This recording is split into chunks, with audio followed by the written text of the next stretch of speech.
Olá, seja bem-vindo, seja bem-vinda a mais um vídeo aqui no canal Ouvido Mágico. Antes de começar a história, quero pedir para você, que ainda não é inscrito, que se inscreva no canal e deixe o like. E compartilha também com aquelas pessoas que você acha que podem gostar desse tipo de conteúdo. Então, boa história!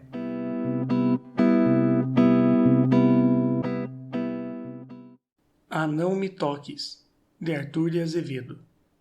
Passavam-se os anos, e Antonieta ia ficando para tia. Não que lhe faltassem candidatos, mas, infeliz moça, naquela capital de província não havia um homem, um só, que ela considerasse digno de ser seu marido. Ao comendador Costa, começavam a inquietar seriamente as exigências da filha, que repelira, já, com desdenhosos muxoxos, uma boa dúzia de pretendentes cobiçados pelas principais donzelas da cidade. Nenhuma destas se casou com um rapaz que não fosse primeiramente enjeitado pela altiva Antonieta. Que diabo! Dizia o comendador à sua mulher, Dona Guilhermina. Estou vendo que será preciso encomendar-lhe um príncipe. Ou então, acrescentava Dona Guilhermina, esperar que algum estrangeiro ilustre de passagem nessa cidade. Está você bem aviada. Em 40 anos que aqui estou, só 2 estrangeiros ilustres cá têm vindo, o Agassiz e o Hermann. Entretanto, eram os pais os culpados daquele orgulho indomável. Suficientemente ricos, tinham dado à filha uma educação de fidalga, habituando-a desde pequenina a ver imediatamente satisfeitos os seus mais custosos e extravagantes caprichos. Bonita, rica, elegante, vestindo-se pelo último figurino, falando corretamente o francês e o inglês, tocando muito bem o piano, cantando que nem uma primadona, tinha Antonieta razões sobejas para se julgar um avis rara na sociedade em que vivia, e não encontrar em nenhuma classe homem que merecesse a honra insigne de acompanhá-la ao altar. Uma grande viagem à Europa, empreendida pelo comendador em companhia da esposa e da filha, completara a obra. Ter estado em Paris constituía, naquela boa terra, um título de superioridade. Ao cabo de algum tempo, ninguém mais se atrevia a erguer os olhos para a filha do comendador Costa, contra a qual se estabeleceu pouco a pouco uma certa corrente de animadversão. Começaram todos a notar-lhe defeitos parecidos com os das uvas de La Fontaine, e como a qualquer indivíduo, macho ou fêmea, que estivesse em tal ou qual evidência, era difícil escapar ali uma alcunha. Em breve, Antonieta se tornou conhecida pela Não Me Toques. Teria sido realmente amada? Não, mas apenas desejada, tanto assim que todos os seus namorados se esqueceram dela. Todos, menos o mais discreto, o mais humilde, o único talvez que jamais se atrevera a revelar os seus sentimentos.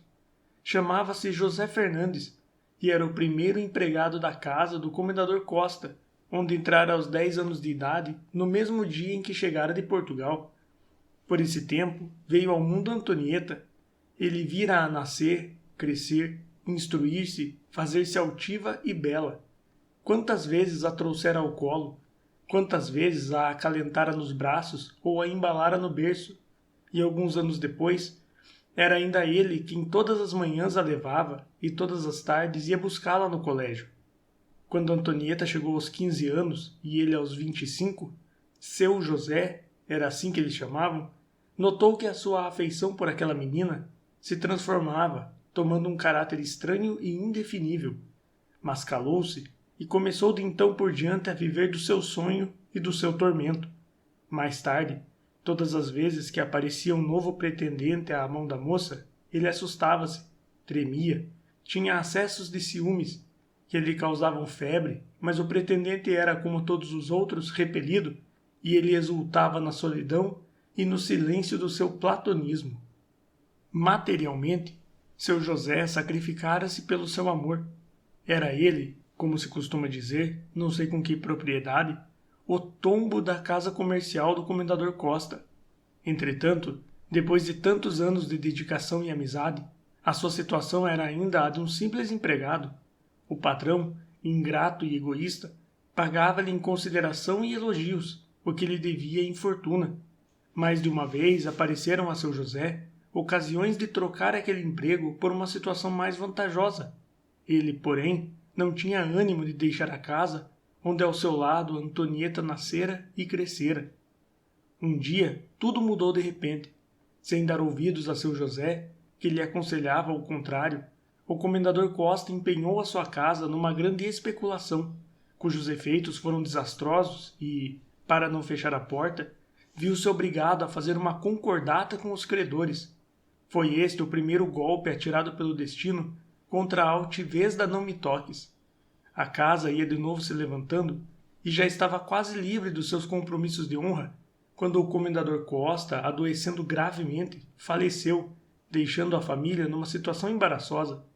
Um verdadeiro deus ex machina apareceu então na figura de seu José, que, reunindo as suadas economias que ajuntara durante 30 anos e associando-se a Dona Guilhermina, fundou a firma Viúva Costa e Fernandes e salvou de uma ruína iminente a casa do seu finado patrão. O estabelecimento prosperava a olhos vistos e era apontado como uma prova eloquente de quanto podem a inteligência, a boa-fé e a força de vontade, quando o falecimento da viúva Dona Guilhermina veio colocar a filha numa situação difícil. Sozinha, sem pai nem mãe, nem amigos, aos 32 anos de idade, sempre bela e arrogante em que pesasse a todos os seus dissabores, aonde iria a Não-me-toques? Antonieta foi a primeira a pensar que o seu casamento com José Fernandes era um ato que as circunstâncias impunham. Antes de sua orfandade, jamais semelhante coisa lhe passaria pela cabeça. Não que seu José lhe repugnasse, bem sabia quanto esse homem era digno e honrado. Estimava-o, porém, como a um tio ou a um irmão mais velho, e ela, que recusara a mão de tantos doutores, não podia afazer-se a ideia de se casar com ele. Entretanto, esse casamento era necessário, era fatal. Demais, a Não-me-toques lembrava-se de que o pai, irritado contra os seus contínuos e impertinentes muxoxos, um dia lhe dissera: "Não sei o que supões que tu és, ou o que nós somos. Culpa tive eu em dar-te a educação que te dei. Sabe qual é o marido que te convinha? Seu José seria um continuador da minha casa e da minha raça."